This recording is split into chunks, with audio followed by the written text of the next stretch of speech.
My guess is if you're watching this video, you're looking for help in passing the FRCPath Haematology exams. I'm sure you'll agree that these postgraduate exams set by the Royal College of Pathologists are not easy. They can be stressful and difficult for even the hardened candidate.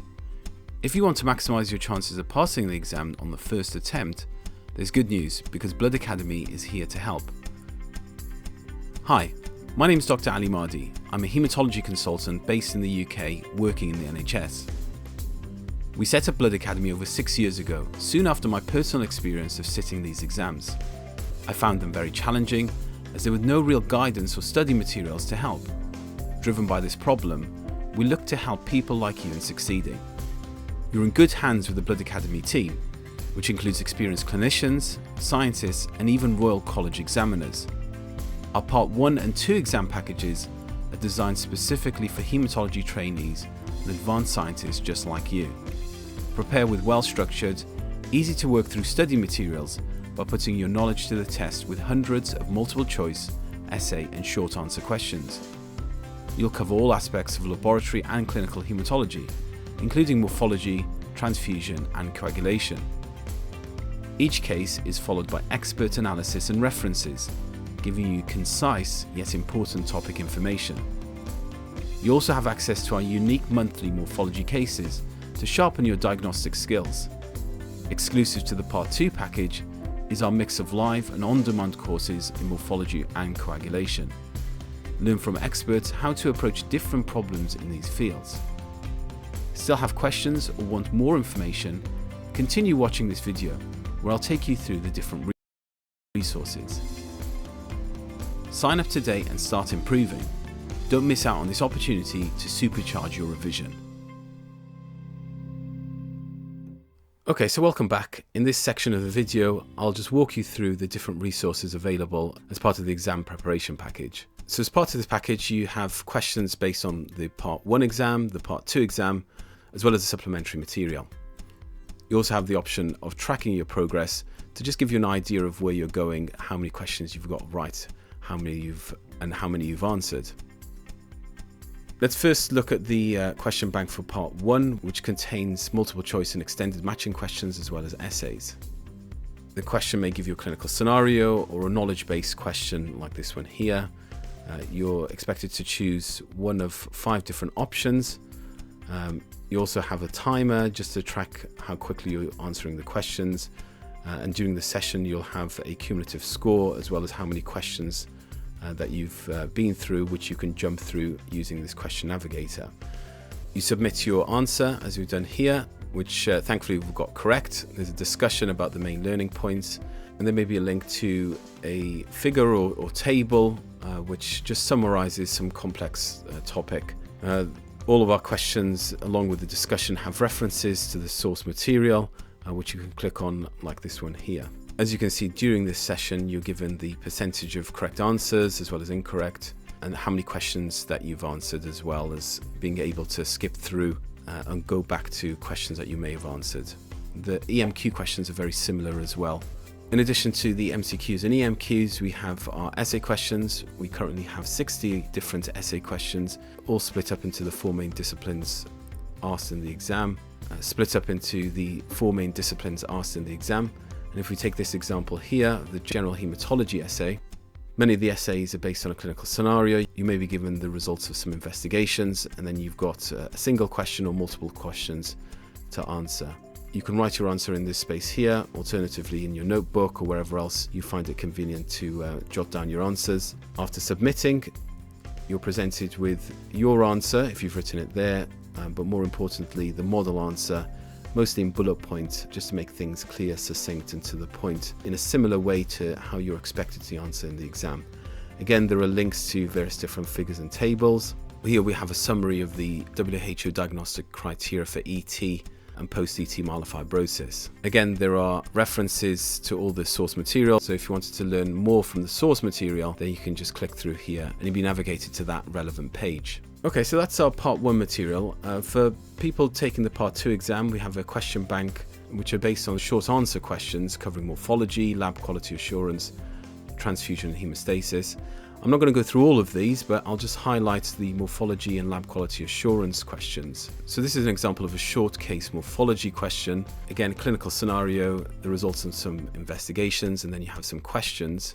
You can write your answers in these spaces here. But all of these are based on digital slides which you can zoom in and out of, and you'll be expected to interpret the morphology along with the clinical information to help you answer the questions. Once you've gone through all of that, you're given the model answer, again mostly in bullet point, and there's a discussion and again links to summary tables and figures, similar to what I showed you when we went through the MCQs. Again, all of these answers are referenced, and there are links which navigate you away to the source pages. Next, I just want to spend a couple of moments talking about lab quality assurance questions. Now, we think this is quite important because a lot of these concepts are often not discussed or covered during normal clinical training. And we've got an example of a question here. They're really looking at your ability to interpret, analyze, formulate a response, and how you're going to tackle any problems highlighted within erroneous reports. So here we've got a question on transfusion, how to interpret an ABO and RHD grouping report from NECWAS. This is the report here. And then you have your questions, similar to what we've shown you in the morphology. And then after submitting, you're given the model answer. So as a useful add-on to the lab quality assurance questions, we have this module on an introduction to lab quality assurance. And this just walks you through the different principles of this topic. And I think it's a useful addition to the questions. And it'll just talk you through basics of lab quality assurance, some key terms, principles, and then your ability to interpret various different reports, focusing mostly on NECWAS reports. So it's certainly worth having a look at this module before you look at the different questions found as part of the Part 2 package. Okay, so we'll just highlight the supplementary material. We've got our summary tables and figures. Some of these we've already shown when we looked at the different questions, but here we've amalgamated all of these summary tables and figures into one place. We split them up into the 4 main disciplines found in the exam. And again, this is a way of just trying to pick up some quick information in point form predominantly. And again, this just allows us to summarize complex concepts in a simple way. So here we've got an example of the causes of a mildly raised hemoglobin A2, and they're all summarized here. Then we have our guideline summaries. As the name suggests, we've summarized a whole range of different guidelines, predominantly from BSH, the British Society for Haematology, but also covering the main other international organizations, such as European Leukemia Net. So this is the most recent laboratory diagnosis of malaria guideline published by BSH. And instead of going through the whole publication, which is quite lengthy and wordy, we've summarized it here. So it just increases your efficiency and your productivity during your revision as well. Allows you to cover a large number of guidelines in a relatively shorter period of time. If you did want to look at the source guideline, then we have got links to them at the bottom as well, as you can see here. Lastly, as part of the exam preparation, you can track your progress. And this page just gives you an example of how many questions that you've got right, incorrect, how many cases that you've viewed, not viewed, etc.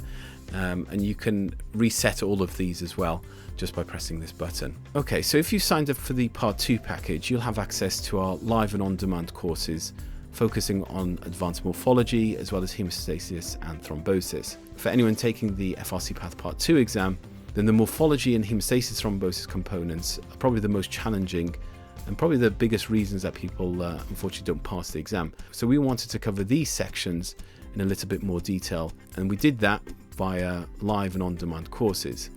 So here we had our advanced morphology course, which we ran in September last year.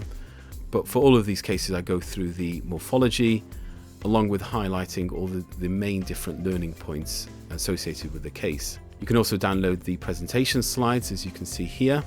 And in addition, you can use the notebooks, which you can download and print, which contain the cases, the questions, and just spaces for you to put your answers in, as well as any major learning points that you may have made. Once you've completed the course, you can download a certificate, which you can print out, or you can add to your CPD folder. In a similar vein, we've got the Advanced Hemostasis and Thrombosis course, which we ran in September 2022. We had 3 expert speakers going through a whole range of different clinical scenarios. And all of our speakers, as well as being experienced hematologists, have also acted as examiners for the Royal College of Pathologists. Similar to the morphology course, you can download a notebook, as shown here, where you've got the different case questions, space for your answers and any learning points that you have, along with the various different questions of the session, and below it are the answers in written format.